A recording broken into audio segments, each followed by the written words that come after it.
Ndayomba de Chantal. Muri ibyo bimenyetso avuze watubwiye kuri hafi. Ego. Hari ibyo watangiye kubona?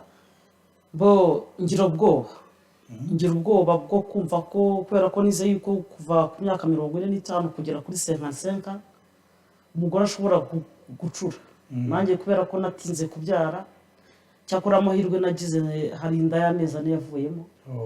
Ubwo wenda nabyo byanyongerera icyizere cy'uko nshobora kubyara. Urumva rero nanjye mbafite ubwoba ko nshobora kuzacura ntarabona akana. Nicyo kimenyetso cyonyine mu byo avuze.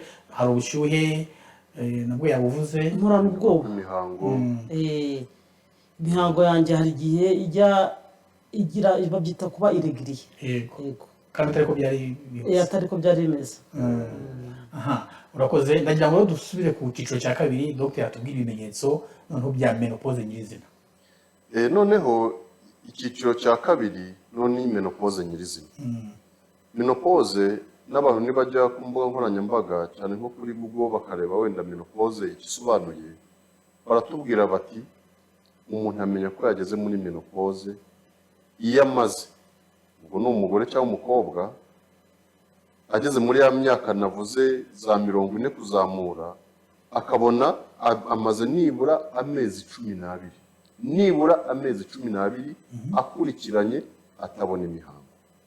Andagira ngo bisubemo abantu babyumve neza, iyo batarinjira muri menopause nyirizina bakimwe cyagiye kibanziriza ashobora kuba yabura imihango amezi make, 3, hari n'ushobora kujya kwa 6 yabuze imihango ariko kongera ikagaruka.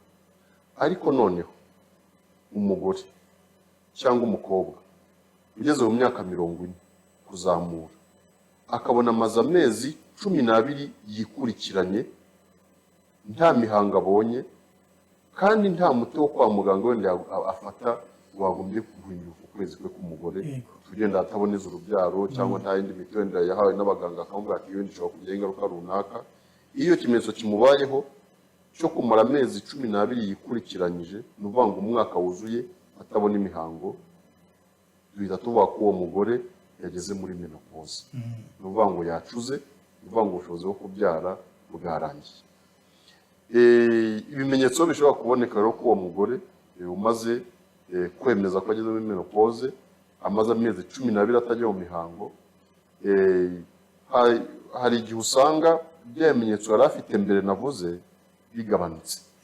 Niyo kimenyetso undi nacyo navuga cyerekana ko menopause yageze, nuko bya bimenyetso yabonaga byo kuva igishyuhirane cyinshi cyane, guhinduka ry'imihango, imihango yahagaze burundu, none igishyuhirane nacyo akumva cyagabanutse, ndetse na kwa kundi yumvaga atameze neza mu mubiri agatangira kubona atuje no kujya kwa muganga ndetse kwivuza, noneho bikaba bigabanutse ko bya bimenyetso yari afite byarangiye.